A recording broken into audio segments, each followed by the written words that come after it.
మీ బంగారం తాకట్టులో ఉందా? విడిపించుకోలేక ఇబ్బందులు పడుతున్నారా? అయితే మీ బంగారాన్ని వెంటనే విడిపించి కొంటాం. గణేష్ గోల్డ్. మీరు సంప్రదించాల్సిన ఫోన్ నంబర్లు 9160-266-916, 8712619507.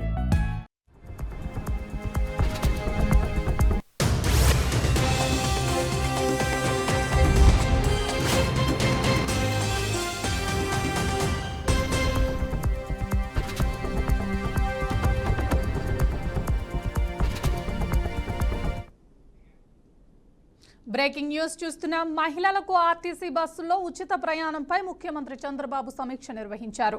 ఆగస్టు 15వ తేదీ నుంచి పథకం అమలు చేయాలని అధికారులను ఆదేశించారు.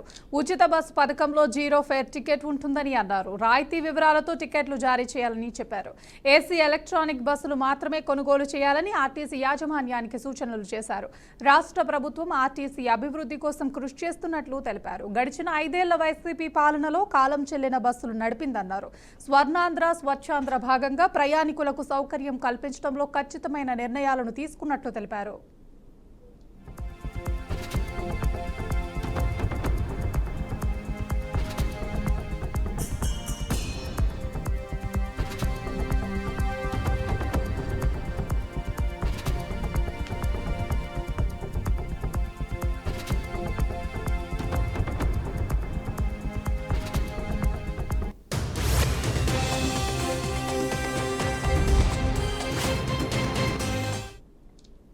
మహిళలకు ఆర్టీసీ బస్సులో ఉచిత ప్రయాణంపై ముఖ్యమంత్రి చంద్రబాబు సమీక్ష నిర్వహించారు. ఆగస్టు 15వ తేదీ నుంచి పథకం అమలు చేయాలని అధికారులకు ఆదేశించారు. ఉచిత బస్సు పథకంలో జీరో ఫేర్ టికెట్ ఉంటుందని అన్నారు. రాయితీ వివరాలతో టికెట్లు జారీ చేయాలని చెప్పారు. ఏసీ ఎలక్ట్రానిక్ బస్సులు మాత్రమే కొనుగోలు చేయాలని ఆర్టీసీ యాజమాన్యానికి సూచనలు చేశారు. రాష్ట్ర ప్రభుత్వం ఆర్టీసీ అభివృద్ధి కోసం కృషి చేస్తున్నట్లు తెలిపారు. గడిచిన 5 ఏళ్ల వైసీపీ పాలనలో కాలం చెల్లిన బస్సులు నడిపిందన్నారు. స్వర్ణాంధ్ర స్వచ్ఛాంధ్ర భాగంగా ప్రయాణికులకు సౌకర్యం కల్పించడంలో ఖచ్చితమైన నిర్ణయాలను తీసుకున్నట్లు తెలిపారు.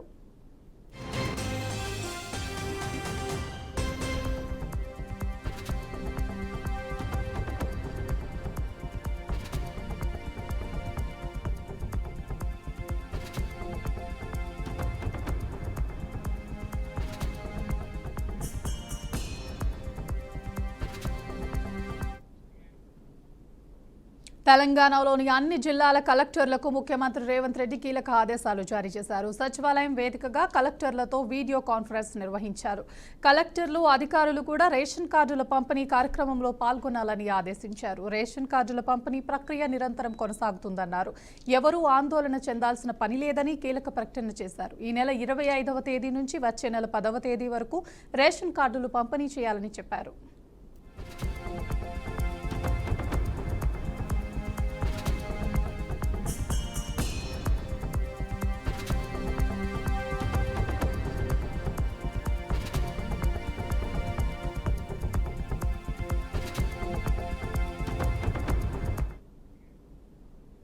ప్రకాశం జిల్లా గిద్దలూరులో వైసీపీ విస్తృత స్థాయి సమావేశంలో కార్యకర్తలు బగ్గుమన్నారు. అధికారంలో ఉన్నప్పుడు కార్యకర్తలను పట్టించుకోకపోవడం వల్లే పార్టీ దారుణంగా ఓడిపోయిందని పార్లమెంట్ పరిశీలకులు బత్తుల బ్రహ్మానందరెడ్డి నిలదీశారు. అధికారంలో ఉన్నప్పుడు జగన్ నమ్ముకొని ₹1 కోటి వరకు ఆర్థికంగా నష్టపోయానని సర్పంచ్ రసూల్ చెప్పాడు. నేడు కూలి పనులకు వెళ్తేనే కుటుంబం గడుస్తుందని, కేవలం పైకి మాత్రమే కద్దరు చొక్కా వేసుకున్నామని వాపోయాడు. వైఎస్ఆర్ అంటే తనకెంతో అభిమానమని, ఆయన హయాంలో తన క్యాన్సర్ వస్తే ఆర్థికంగా ఆదుకున్నారని కంభం మండలం సర్పంచ్ తన గోడును వెలుబుచ్చారు. గిద్దలూరులో 82,000 మెజారిటీతో గెలిచిన చోట ఓడిపోవాల్సిన పరిస్థితి నెలకొందని ఎంపీటీసీ అన్నారు. వెంటనే బూచేపల్లి శివప్రసాద్ రెడ్డి, పార్లమెంట్ పరిశీలకులు బత్తుల బ్రహ్మానందరెడ్డి కల్పించుకుని కార్యకర్తలకు నచ్చచెప్పారు.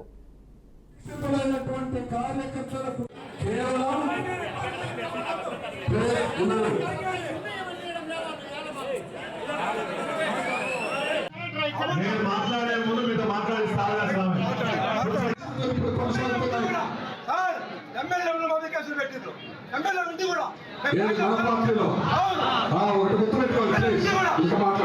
లబ్ధి పొందిన వాళ్ళలో వరుస పోయిండు. అందుకే ఇక్కడ 83,000 మెజార్టీ ఉన్నది. ఇక్కడ ఆఖరికి 800కు దిగింది. ఒక సర్పంచ్ గా హ్యాట్రిక్ గా గెలిచిన ₹1 కోటి నష్టపోయినా వర్కులు చేసి పిల్లలు నా భార్య పిల్లలు పోతే వాళ్ళు 300 ఇస్తే బతికారు. ఇవాళ జీవనం సాగిస్తున్నాం. ఇవాళ కాదంటే తెల్ల బట్టలు వేసుకొని ఇక్కడికి వచ్చినాం పార్టీ మీద అభిమానంతో.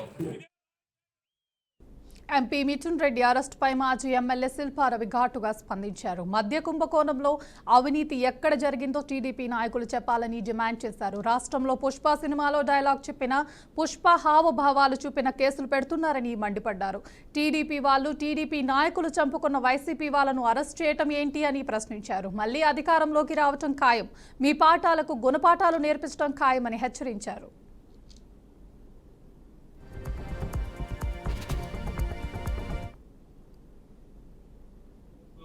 చేసినట్టు వాగ్దానాల్ని నెరవేర్చడంలో విఫలమవడమే కాకుండా ప్రభుత్వ పరంగా చేయాల్సిన ఏ ఒక్క పని మీద కూడా దృష్టి పెట్టనీయకుండా కేవలం ఈ సంవత్సర కాలంలో ఏం చేశారయ్యా మీరు అంటే ప్రతిపక్షమైనటువంటి వైఎస్ఆర్ కాంగ్రెస్ పార్టీ యొక్క నాయకులని వాళ్ళ మీద తప్పుడు కేసులు పెట్టడము, వారికి సంబంధించినటువంటి కార్యకర్తలకి లేకపోతే మద్దతుదారులని టార్గెట్ చేయడము, సోషల్ మీడియాలో ఈ ప్రభుత్వం ఒక నిర్లక్ష్య ధోరణిని, ఈ ప్రభుత్వం ఒక వైఫల్యాన్ని ఎవరైనా సరే సోషల్ మీడియాలో పోస్ట్ చేస్తే వారి మీద కేసులు పెట్టడము, ఎటువంటి ఆధారాలు లేకుండా, ఎటువంటి కంప్లైంట్లు లేని దాంట్లో, ఎటువంటి స్కాములు జరిగిన దానిలో కావాలని కక్షపూరితమైన ధోరణి అవలంబిస్తూ నాయకుల మీద ఎన్ని కేసులు పెడుతున్నారో, ఎంతమందిని జైలుకి పంపుతున్నారో, ఎంతమందిని రిమాండ్కి పంపిస్తున్నారో, ఎన్ని రోజుల పాటు వాళ్ళు జైల్లో ఉండాల్సి వస్తుందో మీరందరూ కూడా గమనిస్తున్నారు. ఎన్నికల ముందు బీఆర్ఎస్ హయాంలో వేసవిలోనూ పంటల సాగుకు తగినంత నీరు ఇచ్చామని మాజీ మంత్రి ఆ పార్టీ ఎమ్మెల్యే హరీష్ రావు అన్నారు. గతంలో హల్దీవాగులో లిఫ్ట్ పెట్టి గద్దర్ వాళ్ళ ఊరికి నీళ్లు వచ్చేలా చేశామని చెప్పారు. కేసీఆర్ పాలనను గద్దర్ కూడా మెచ్చుకున్నారని పేర్కొన్నారు. సిద్దిపేట జిల్లా ప్రజ్ఞాపూర్లో నిర్వహించిన పార్టీ కార్యకర్తల ముఖ్య సమావేశంలో హరీష్ రావు మాట్లాడారు. స్థానిక సంస్థల ఎన్నికల్లో భారత రాష్ట్ర సమితి మద్దతుదారులను గెలిపించుకోవాలన్నారు. అన్ని మండలాల్లో విజయకేతనం ఎగురవేయాలన్నారు. రేవంత్ ప్రభుత్వం మహిళలు బాకీ పడ్డారని అన్నారు. మహిళలకు 2,500 రూపాయలు తులం బంగారం ఎక్కడ అని మండిపడ్డారు. ప్రతి మహిళకు నెలకు 2,500 రూపాయలు ఇస్తా అన్నాడా లేదా? ఇప్పుడు 20 నెలలు అయింది అంటే ఒక్కొక్క చెల్లెకు అక్కకు 50,000 రూపాయలు రేవంత్ రెడ్డి బాకీ పడ్డాడు. ఓటు అడగాలి ఎవడన్నా కాంగ్రెస్ వాడు పంచాయతీరాజ్ ఎలక్షన్లు అంటే 50,000 ఆడ వెట్టింకనే అడుగుమని చెప్పాలి కాదా? 20 నెలలు ఇటు 2,500 అంటే 50,000 బాకీ పడ్డాడు ఒక్కొక్కటి. అదే విధంగా మహిళలకు కేసీఆర్ 1,00,000 రూపాయలు ఇస్తాడు, మేము తులం బంగారం కలుపుతామన్నాడు. బంగారం 1,00,000 అవుతుంది. 1,00,000కు 1,00,000 2,00,000 ఇవ్వాలన్నా వద్దా? ఇచ్చిండా? తులం బంగారం పత్తా లేకుండా వీకి. మూడవ ముచ్చట ఆడపిల్లలకు స్కూటీ ఇస్తా అన్నాడు, వచ్చిందా? నాలుగవ ముచ్చట దవాఖాన పోతే కేసీఆర్ కిట్ ఇచ్చి కడుపు నిండి అన్నం పెట్టి ఇంటికాడ దించాడు. ఉందా కిట్? ఇప్పుడు అది బంద్ అయిపోయింది. ఇట్లా ఏ విషయం చూసినా మహిళలకు వడ్డీ లేని రుణాల గురించి ఏదో బాగా మాట్లాడుతున్నారు. మీకు విషయం ఐడియా ఉండాలి. 1,00,000 కోట్ల వడ్డీ లేని రుణం ఇస్తా అన్నాడు. ఒక గ్రూప్ 20 లక్షలు అప్పు తెచ్చుకుందనుకో, 20 లక్షలకు వడ్డీ లేని రుణం ఇస్తున్నారా? ఇస్తలేదు. 5 లక్షలకే పరిమితం చేశారు. అది పాత ముచ్చింది, కేసీఆర్ ఇచ్చింది, కొత్తగా ఇచ్చేది. కేసీఆర్ ఉన్నప్పుడు కూడా 5 లక్షల వరకు వడ్డీ లేని రుణం ఉన్నది. మనం ఉన్నప్పుడు కూడా ఒక్కొక్క గ్రూప్ 20 లక్షలు 30 లక్షల లోన్లు ఇచ్చినాము. కొత్తగా కాంగ్రెస్ చేసింది ఏమీ లేదు. నిజంగా నువ్వు 1,00,000 కోట్ల వడ్డీ లేని రుణం అంటే ఆ గ్రూప్ 20 లక్షల లోన్ తీసుకుంటే 20 లక్షలకు వడ్డీ లేని రుణం ఇవ్వాలి. 30 లక్షలు తీసుకుంటే 30 లక్షలకు వడ్డీ లేని రుణం ఇవ్వాలి. మహిళలకు ఎన్ని మాటలు చెప్పిండ్రు? ప్రతి మహిళకు నెలకు 2,500 రూపాయలు. వికారాబాద్ జిల్లా యాలాల మండలంలోని విశ్వనాథ్పూర్ గ్రామస్తులు సెలవు దినాల్లోనూ ఇసుక అనుమతులు జారీ చేయడాన్ని నిరసిస్తూ రోడ్డుపై బైఠాయించి ఆందోళన చేపట్టారు. కాగ్నా నది సమీప రోడ్డుపై కూర్చుని నిరసన తెలియజేశారు. ఇసుక తవ్వకాల కారణంగా భూగర్భ జలమట్టాలు క్షీణించాయని, బోర్లు వేసినా నీరు రాకపోవడంతో రైతులు తీవ్రంగా నష్టపోతున్నారని గ్రామస్తులు వాపోయారు. ప్రభుత్వం ఇసుక అనుమతుల జారీపై పునరాలోచించాలని డిమాండ్ చేస్తున్నారు. రోడ్డు మీదకి రావడానికి కారణం ఒకటి ఈ యొక్క చక్రవేణి నది ఏదైతే ఉన్నదో మరి ఒక గత 6 మాసాల నుండి కూడా ఏకదాటిగా ట్రాక్టర్లతోటి టిప్పర్లతోటి జేసీపీలు పెట్టి మరి వాగ్నంతా కాల్ చేసి వాగు పరివాహక ప్రాంతంలో ఉన్నటువంటి బోర్లన్నీ మరి ఎండిపోయి ఈరోజు వ్యవసాయదారులకు ఎంతో నష్టం జరుగుతున్నా కూడా మరి ఏదైతే మధ్యధరలు మరి అభివృద్ధి కార్యక్రమాల పేరు మీద మొత్తం వాగుని తోడేసి దోసేస్తున్నారు. దీన్ని తక్షణమే ఆపాలనే ఉద్దేశంతో ఈరోజు మహిళా రైతులు కానివ్వండి, రైతులు ప్రతి ఒక్కరు కూడా ఈరోజు రోడ్డు మీదకి వచ్చిందంటే మరి యొక్క ఈ దళారుల యొక్క అవినీతి ఏ వరకు జరుగుతున్నది అనేది మనకు కంటికి గట్టొచ్చినట్లు కనిపిస్తున్నది. కాబట్టి తక్షణమే ప్రభుత్వ అధికారులు ఎవరైనా ఎంఆర్ఓ కానివ్వండి, ఎస్ఐ కానీ, పోలీస్ డిపార్ట్మెంట్ కానివ్వండి, మరి దీన్ని తక్షణమే ఆపకపోతే రైతులే మరి ముందుకొచ్చి చర్య తీసుకొని ప్రతి ఒక్క లారీ రాని, జేసీబీ రాని, మరి టిప్పర్లు రాని, ట్రాక్టర్లు రాని వాటన్నిటిని అడ్డుకొని రేపు ఎవ్వరు కూడా మరి ఎవరి పేరు చెప్పినా, ఎంత పెద్ద నాయకుడి పేరు చెప్పినా మరి ఇనే ప్రసక్తే లేదు. ఈరోజు రైతుల నినాదము ఎంత ఇబ్బంది అయితే రోడ్ పైకి వస్తారు రైతులు. మోటార్లు నడుస్తలేవు, ఇంతవరకు బీడులు కాలేదు, ఏమో నాటు ముదిరిపోయినాయి, వానాకాలం ముఖం సాటేసింది, చాలా ఇబ్బందిగా ఉంది. కనుక ఉసుక తోడితే ఇంకా మోటార్లు గాలి పడుతున్నాయి. 2 మాసాల వర్షాకాలం దాటిపోయింది, ఇంతవరకు ఏమి కాలేదు. దయచేసి దీని మీద గవర్నమెంట్ చర్య తీసుకోవాలని రైతు ఈ ముఖంగా కోరుతున్నాను. నంద్యాల జిల్లా బనగానపల్లిలోని ధనలక్ష్మి ఫంక్షన్ హాల్లో జూలై 12న నిర్వహించిన బాబు షూరిటీ బోసం గ్యారంటీ విస్తృత స్థాయి సమావేశంలో వైసీపీ మాజీ ఎమ్మెల్యే కాటనాని రామిరెడ్డి నేతృత్వం వహించారు. ఈ సమావేశంలో ఆయన కుమారుడు కాటసాని ఓబుల్రెడ్డి మంత్రి బీసీ జనార్దన్ రెడ్డిపై అనుచిత వ్యాఖ్యలు చేసినట్లు ఆరోపణలు ఉన్నాయి. ఈ నేపథ్యంలో బనగానపల్లి పోలీస్ స్టేషన్లో ఓబుల్రెడ్డిపై కేసు నమోదు చేసినట్లు డోన్ డీఎస్పీ శ్రీనివాసులు తెలిపారు. విచారణ కోసం నోటీసులు జారీ చేసిన పోలీసులు కేసు దర్యాప్తులో భాగంగా నేడు డోన్ డీఎస్పీ కార్యాలయంలో ఆయనను విచారించారు. విషయం తెలుసుకున్న వైసీపీ కార్యకర్తలు పెద్ద ఎత్తున డోన్కు చేరుకున్నారు. బనగానపల్లి నియోజకవర్గంలో కాటసాని ఓబుల్రెడ్డిని అరెస్ట్ చేసే అవకాశం ఉందని ప్రచారం జరుగుతుండగా పోలీసులు ఎక్కడ అవాంఛనీయ ఘటనలు జరగకుండా నియోజకవర్గ వ్యాప్తంగా హై అలర్ట్ ప్రకటించి నిఘా ఉంచుతున్నారు. फिर मेरा अत्ता पत्ता क्या है करके आप पूछो क्या मियाँ क्या है मियाँ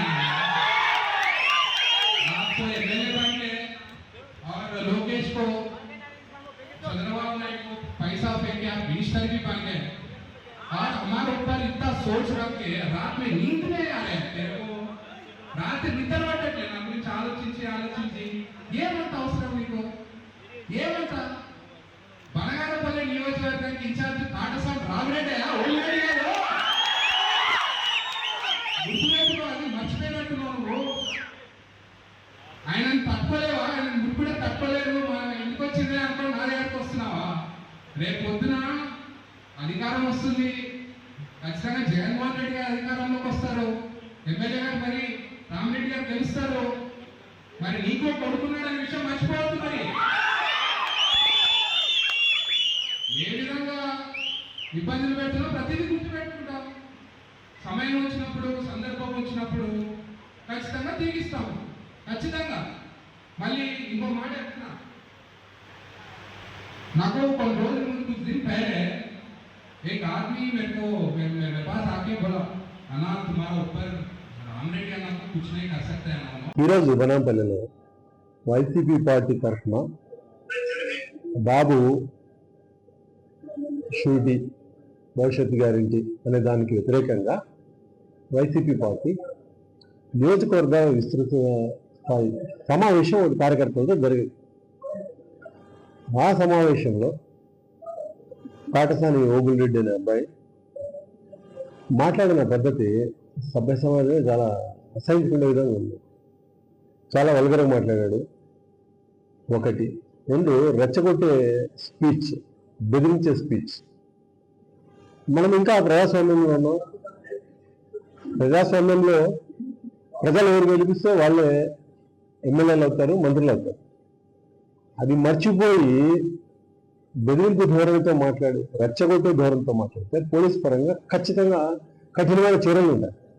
ఎందుకు చెప్తున్న మాట అంటే, యాక్షన్ లేకపోతే ఇది రోజు రోజుకి ఈ పోకడ పెరిగిపోతుంది. భాష అనేది ఎప్పుడూ కూడా ఒక పద్ధతిగా ఉండాలా. మాట్లాడే ముందు ఒకటి ఆలోచించుకొని ఒక పదం మాట్లాడాలి. ఆ మాట్లాడేటప్పుడు మనం ఏ విధంగా ఉన్నాము, ఆయన తండ్రి గతంలో ఏ పొజిషన్లో ఉన్నారు, ఈ అబ్బాయి ఇప్పుడు ఏ పొజిషన్లో ఉన్నారు, అని చూసుకొని మాట్లాడాలి. ఎందుకు ఒక గౌరవమైన పదవిలో ఒక పార్టీలో ఉన్నప్పుడు దాన్ని చూసుకొని మాట్లాడాలి. అట్లా కాకుండా రెచ్చగొట్టే విధంగా మాట్లాడితే పోలీసులు ఖచ్చితంగా దానిపైన చట్టపరమైన చర్యలు ఖచ్చితంగా ఉంటాయి. ఆ చర్యల భాగంగానే ఈరోజు 153 కింద ఒక కేసు కట్టడం జరిగింది ఈరోజు బనాంపల్లిలో.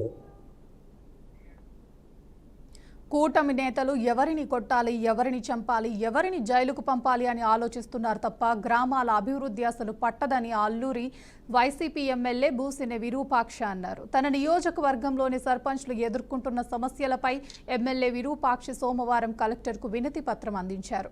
పంచాయతీ శాఖ మంత్రిగా ఉన్న పవన్ కళ్యాణ్ పర్సంటేజ్ల కోసం పనిచేస్తున్నాడు తప్ప నిజంగా ప్రజల సంక్షేమం పవన్కు పట్టడం లేదని విమర్శించారు.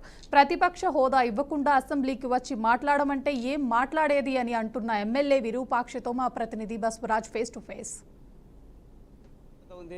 పంచాయతీరాజ్ వ్యవస్థ నిర్వీర్యం అవుతుంది కాబట్టి సర్పంచుల ఆధ్వర్యంలో ఈరోజు ఏదైతే కలెక్టరేట్కి వినతి పత్రం అందించడానికి వచ్చారో ప్రధానంగా ఆలూరు నియోజకవర్గం నుండి ఎమ్మెల్యే బూసినె విరూపాక్ష ఆధ్వర్యంలో విన్నవించుకోవడం జరిగింది. అయితే సర్పంచుల యొక్క సమస్యలు ఏంటి, గ్రామాల్లో ప్రధానంగా నెలకొన్న సమస్యలు ఏంటి, వారిని అడిగి తెలుసుకునే ప్రయత్నం చేద్దాం. అన్న చెప్పండి, అంటే గ్రామంలో ఎలాంటి సమస్యలు ఉంటాయి, మీరు కలెక్టర్కి ఏం చెప్పారు? గ్రామంలో ఏమైనా ఉంటే కదా సమస్యలు, ప్రతిదీ సమస్య, ఎక్కడైనా సమస్య. గ్రామంలో వీధి లైట్లు లేవు, శానిటైజర్ లేదు, నీళ్ళు లేవు, ఏమైనా బోరు సరి చేసామంటే దానికి నిధులు లేవు. ఉన్నిని ఏం చేస్తారు సర్పంచ్ 2 సంవత్సరాలైంది సర్పంచ్లు పాపం వాళ్ళ నిధులు సొంత నిధులు ఖర్చు పెట్టుకొని వాళ్ళ అప్పులు కోసి అప్పులు ఇచ్చేవాళ్ళు ఎవరు ఇస్తారు అంటే వీళ్ళు సర్పంచ్ కానీ ఇస్తారో లేదో అనే విధంగా ఈరోజు గ్రామంలో కుంటుపడిపోయింది. అసలు ఈ ప్రభుత్వం కూటమి ప్రభుత్వం వచ్చింది ఏమిటికి వచ్చిందంటే ఈ సర్పంచ్లు ఈ నిధులు ఈ గ్రామాల అభివృద్ధి చేయాలనేది అసలు లేదు. వాళ్ళకేమి ఎవరిని అరెస్ట్ చేయాలా, ఎవరిని కొట్టాలా, ఎవరిని చంపాలా, ఎవరిని రేప్ చేయాలా, ఏ అమ్మాయి బాగుంది వాళ్ళని రేప్ చేయాలి మేము, అది తప్ప వీళ్ళకి గ్రామాల్లో అభివృద్ధి గురించి పట్టలేదు, ప్రజల గురించి పట్టలేదు, రోడ్ల గురించి పట్టలేదు. వాళ్ళేమి వారం అప్పులు చేయాలా, వారానికి మంగళవారం 7,000 కోట్లు అప్పులు చేయాలా, 13 నెలల్లో 1,55,000 కోట్లు అప్పు చేసినారు. ఇంకా ఎన్ని వేల లక్షల కోట్లు అప్పు చేస్తారు. ఆయనేమో సంపద సృష్టిస్తానని చెప్పి చంద్రబాబు నాయుడు వచ్చా నిరుద్యోగ భృతి అయినా ఏదేదో కథలు చెప్పా, ఏదో సూపర్ శిక్షణ సూపర్ సేవైనా ఏదేదో చెప్పా, అన్నీ చెప్పా. ఇప్పుడు లాస్ట్ చేస్తే నగతాడు, ఏముంది బూడిద నాతాను అంటాను లెక్కలు అంటాడు. ఇంకేం చేస్తావు అన్నీ. అదే మేము చెప్పేది ఒకటే, మీరు 1,75,000 కోట్లు అప్పు చేసినారు. ఇప్పుడు డెవలప్మెంట్ ఉంటుంది, మన రెవెన్యూ కానీ మాకు వచ్చింటుంది. ఆ డబ్బులన్నీ ఎక్కడ పెట్టినారో ఖచ్చితంగా మిమ్మల్ని మాత్రం మేము ఇడిచే ప్రసక్తి లేదు. ప్రజలు మిమ్మల్ని కాలర్ పట్టుకొని మేము, ఎందుకంటే మీరు మా మంచి ప్రభుత్వం అని గ్రామాల్లో పోతున్నారు. గ్రామాలకు పోయిన వీధికి మిమ్మల్ని, ఎందుకంటే వాళ్ళు ఎట్లా పోతున్నారంటే వాళ్ళ కార్యకర్తలు గ్రామాలకు ఇండ్లకే పోయి వస్తున్నారు తప్ప ప్రజలేక పోవట్లేదు. వాళ్ళు ఏమన్నా వాళ్ళ కార్యకర్తలు ఇండ్లు ఉంటాయి కదా, ఆ ఇండ్లు మాత్రం పోతున్నారు. ఆ ఇండ్లు కాకుండా వేరే గ్రామాలు పక్కా ఆ వీధి లేకపోతే మీ కథ చెప్తారని చెప్తున్నాము. మేము ఖచ్చితంగా మేము కలెక్టర్ గారికి అని విన్నవించుకున్నాము. మీరు పంచాయతీలు, ఎందుకంటే మనకి పంచాయతీరాజ్ శాఖ మంత్రి ఎవరు పవన్ కళ్యాణ్. ఆయన ఎందుకంటే అప్పుడు పవన్ కళ్యాణ్ అదే చెప్తున్నాడు, పంచాయతీరాజ్ శాఖ మంత్రి తీసుకున్నాడు, చాలా ప్రిస్టేజ్ తీసుకున్నా, 1,000 కోట్లు మేము ఇచ్చాము, పల్లె పండుగని ఒక కార్యక్రమం పెట్టాము, ఎలాంటి డోకా లేదు నిధులు కానీ ఆయన చెప్తున్నాడు. ఎక్కడ ఇచ్చినా ఎవరికి ఇచ్చినారు? ఆయన అకౌంట్లో ఎక్కేస్తున్నారు. పంచాయతీలకి సర్పంచ్కి ఎవరికి 1 రూపాయి కనబడలేదు. కావాల్సింటే మీరు అది డేటా ఉంటుంది, అబద్ధం చెప్పేది కాదు. ఖచ్చితంగా ఎవరు సర్పంచ్ ఏ గ్రామానికి ఏ సర్పంచ్కి ఎంత అకౌంట్ డబ్బులు వచ్చిందో ఖచ్చితంగా వాళ్ళకి డేటా ఉంటుంది. మీరు కావాల్సింటే మీరు కానీ మీడియా వాళ్ళు కానీ పోయి ఆ గ్రామాలకు పోయి ఎంక్వైరీ చేయండి. ఆ పంచాయతీరాజ్ శాఖ మంత్రి పవన్ కళ్యాణ్ ఎంత నిధులు ఇచ్చినాడో, ఎంత డెవలప్మెంట్ చేసినా మీరు కానీ గ్రామాల్లోకి వెళ్ళండి. మేము చెప్పేది కాదు అది. ఎందుకంటే మేము ప్రతిపక్షంలో ఉన్నా, మేము బురద చల్లుతామనేది కాదు. మీరు రాండి, నా వెనక రాండి. మా ఆలూరు కాన్స్టిట్యూన్సీ ఏ గ్రామానికి రండి. మీరు మా 6 మండలాలు ఉండే ఆలూరు కాన్స్టిట్యూన్సీ ఏ గ్రామానికి ఏ డెవలప్మెంట్ ఉంది, ఏ రోడ్లు ఎట్లున్నాయి, ఏ నీళ్ళు, ఏ ఊర్లో నీళ్ళు ఉన్నాయి. మొన్ననే ఆస్వారమంలో నీళ్ళు అక్కాచెల్లం రోడ్డుకి వచ్చినా మీరు చూసినారు. రోడ్డుకి వచ్చిన రోడ్డు మన నీళ్ళు లేక ప్రతి గ్రామంలో వాళ్ళు ఏం లేదు. వాళ్ళకేమీ కక్షపూరితం, ఎవరిని కొట్టాలా అది చెప్పేలా, ఎవరిని కొట్టాలా, ఎవరిని అరెస్ట్ చేయాలా, ఎవరిని జైలుకి పంపేలా, అది తప్ప. కూటమి నాయకులు చెప్తున్న పరిస్థితి, వైసీపీ వాళ్ళు సమస్యలపై పోరాడుతున్నారు, మంచిదే. అయితే సమస్యలు ప్రజల పక్షాన వాళ్ళు పోరాడేటప్పుడు అసెంబ్లీకి వచ్చి ఎందుకు పోరాడట్లేదు, అసెంబ్లీలో ఎందుకు అడగట్లేదు అంటున్నారు. అది వాళ్ళు ప్రతిపక్షకి పోతే ఇవ్వండి అయ్యా, ఏం చేస్తాం మా ముగ్గునే వచ్చి మీ మకాలు చూసుకుంటూ వస్తాం ఆడ జీవాచాలం. మీరేం మాట్లాడితే మీరు ఆహా నక్కంటుంటే చూసుకుంటారు. మాకు ప్రతిపక్ష హోదా ఇవ్వండి, మొగోన్లకి మేము వస్తామని చెప్తాం. మొగోన్లకి మీ సమస్యలన్నీ ఖచ్చితంగా అసెంబ్లీ సాక్షిగా మీవన్నీ ఎదుట మేము అసెంబ్లీ సాక్షి ఎండగడతాము. మీరు ప్రతిపక్ష హోదా ఇవ్వండి, ఎందుకంటే మీరే ఉన్నారు, కూటమి ప్రభుత్వం మీరే ఉన్నారు, బీజేపీ మీరే, పవన్ కళ్యాణ్ మీరే, జనసేన మీరే, టీడీపీ మీరే. మేము ఉండేది ఒకటే ఏకైక పార్టీ. 40% ఓట్లు వచ్చిన పార్టీ ఎవరంటే ఏకైక పార్టీ వైఎస్ఆర్ పార్టీ. ఆంధ్రప్రదేశ్లో ఉంది. అలాంటిది మీరు ఈరోజు ప్రతిపక్ష హోదా ఇవ్వండి, మాకు టైం ఇవ్వండి, మేము మీది ఏమేమి ఉన్నాయో ఎండగట్టకపోతే మా 11 మంది పేరు నిలబెట్టుకుంటే అప్పుడు చెప్తాను మీ కథ. అయితే మొత్తానికి ఇప్పుడు సర్పంచుల తరఫున వైసీపీ ఎలాంటి స్టాండ్ తీసుకుంటుంది, వాళ్ళ కోసం ఏ విధంగా పోరాడుతుంది? వాళ్ళ కోసం ఈరోజు వినతి ఇచ్చినాము. లేదంటే వీళ్ళకి నిధులు ఇవ్వకపోతే ఖచ్చితంగా మేము కలెక్టరేట్ ముట్టడిచ్చి అక్కడ సర్పంచ్లంతా జిల్లా సర్పంచ్లంతా మొత్తం వచ్చి ఇక్కడ మా వైసీపీ నాయకులు ఎత్తనైతే ఖచ్చితంగా మేము ధర్నా చేసి రాష్ట్ర వరకు మీరు నిధులు ఇచ్చేంత వరకు ఖచ్చితంగా పవన్ కళ్యాణ్ రాజీనామా చేసే వరకు గెలిచలేదు మేము. అయితే మొత్తం మీద గ్రామాల వ్యవస్థ అయితే చాలా కుంటుపడింది, అభివృద్ధి డొల్లతనం కనిపిస్తుంది. ఆ నిధులన్నీ కూడా ఏదైతే పవన్ కళ్యాణ్ కావచ్చు, కూటమి నేతలు కావచ్చు కాజేసిన పరిస్థితి. ఖచ్చితంగా సర్పంచ్ తరపున పోరాడతాము, ఖచ్చితంగా ప్రభుత్వాన్ని కూటమి ప్రభుత్వాన్ని మెడలితే ఉంచుతామని చెప్తున్న పరిస్థితి. Camera person బావితో Basavaraj, బీఆర్కి news, Kurnool జిల్లా. శ్రీ సత్యసాయి జిల్లా మడకసిర నియోజకవర్గంలో ఏపీ హోంమంత్రి వంగలపూడి అనిత పర్యటించనున్నారు. గుడిబండ మండలంలో నిర్వహించనున్న సుపరిపాలనలో తొలి అడుగు కార్యక్రమంలో మంత్రి అనిత పాల్గొననున్నారు. కూటమి ప్రభుత్వం ఒకేళ్ల పాలనలో చేసిన అభివృద్ధిపై ప్రజలకు అవగాహన కల్పించనున్నారు. అనంతరం మడకసిర పట్టణంలోని జ్యోతిరావు పూలే సర్కిల్ వద్ద నిర్వహించే బహిరంగ సభలో మంత్రి అనిత పాల్గొననున్నట్లు సమాచారం.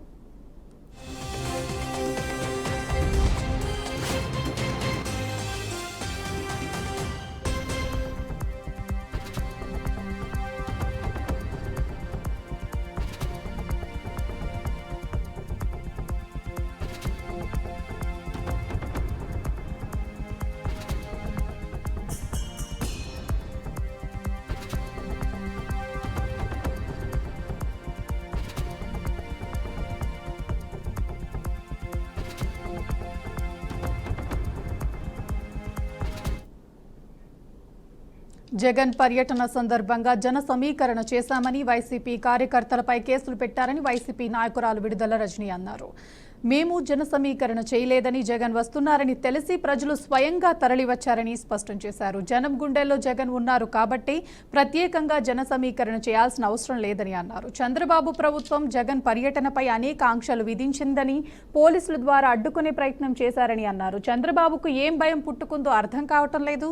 సూపర్ 6 అంటూ మాయమాటలు చెబుతున్నారు. ఆయన పాలనలో ప్రజలంతా మోసపోయారు. ఇప్పుడు అదే విషయాన్ని ప్రజలే చెబుతున్నారని వైసీపీ నాయకురాలు విడుదల రజని అన్నారు.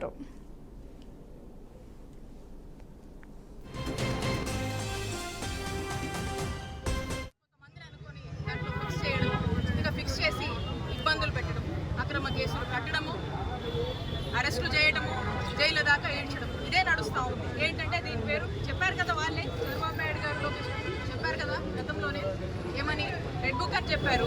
మరి వచ్చాకే చూసాము ఎక్కడికక్కడ రెడ్ బుక్ అని అడ్వర్టైజ్మెంట్ కూడా వేశారు. మరి అదే చేస్తూ ఉన్నారు. ఈ సంవత్సర కాలంగా ఏం చేశారంటే మేము చెప్పాం కదా, మేము అడ్వర్టైజ్మెంట్ వేసాం కదా, అదే అమలు చేస్తున్నామన్నారు. ప్రజలు కూడా చూస్తూ ఉన్నారు. ఆ రెడ్ బుక్ అమలు చేసేది ఈరోజు పీక్స్లోకి చేరిపోయి నిన్న చూసాం మిథున్ రెడ్డి గారు అరెస్ట్ దాకా కూడా వచ్చింది.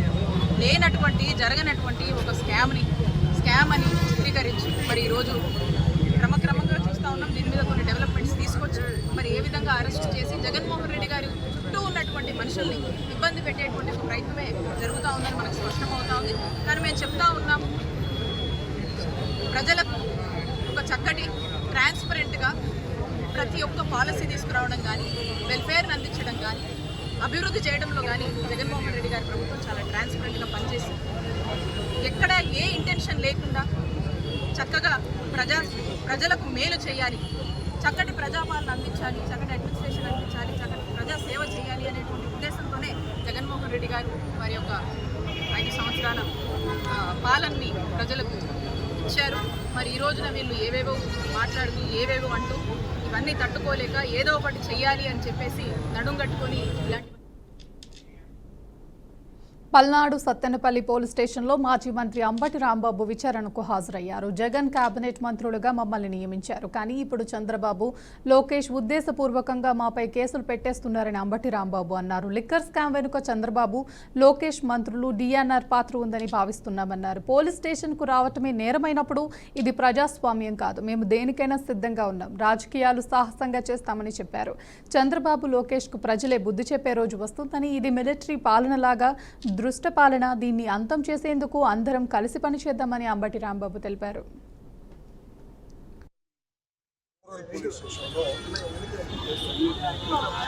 మా మీద మరి కొంతమంది ముద్దాయిల మీద 73 ఆఫ్ 24 క్రైమ్ నెంబర్ కింద 25 క్రైమ్ నెంబర్ కింద ఒక కేసు రిజిస్టర్ చేయడం జరిగింది.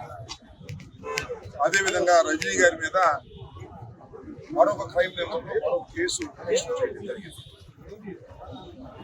ఈ 2 కేసుల్లోనూ మాకు నోటీసులు ఇచ్చినందువల్ల ఈరోజు గోరన్ పోలీస్ స్టేషన్కు హాజరై వారు అడిగినటువంటి ప్రశ్నలకు సమాధానం చెప్పి ఎంక్వైరీలో పాల్గొన్నారు. అలాగే రజనీ గారు కూడా మరొక కేసులో మళ్ళీ అర్బన్ పోలీస్ స్టేషన్కి వెళ్ళవలసిన అవసరం ఉంది. అర్బన్ పోలీస్ స్టేషన్లో కూడా మా మీద కేసు పెట్టేటప్పుడు మేము వచ్చి విచారణలో హాజరై వెళ్ళడం జరిగింది. ఈ రోజు ఆయన అంతకు ముందు రాలేదు కాబట్టి ఈ రోజు అక్కడ కూడా హాజరైన తర్వాత మీ అందరికీ తెలుసు, మేమిద్దరం కూడా జగన్మోహన్ రెడ్డి గారి క్యాబినెట్ లో మంత్రులుగా చేశాం. మా మీద కేసులు పెట్టి ఇలా పోలీస్ స్టేషన్ తిప్పి బంగ్లాదేశ్ రాజధాని ఢాకాలోని ఉత్తర ప్రాంతంలో ఉన్న mile stone school and college ప్రాంగణంలో ఓ యుద్ధ విమానం కూలింది.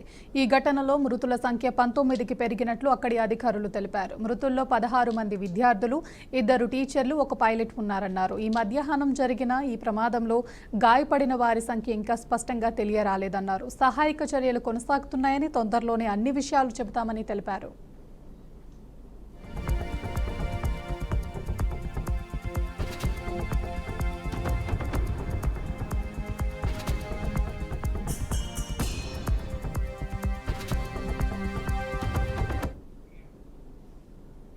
దేశీయ స్టాక్ మార్కెట్లు ఈ రోజు లాభాల్లో ముగిశాయి. విశ్లేషకుల అంచనాలకు మించి పలు త్రైమాసిక ఫలితాలు ప్రకటించడం సూచీలకు కలిసొచ్చింది.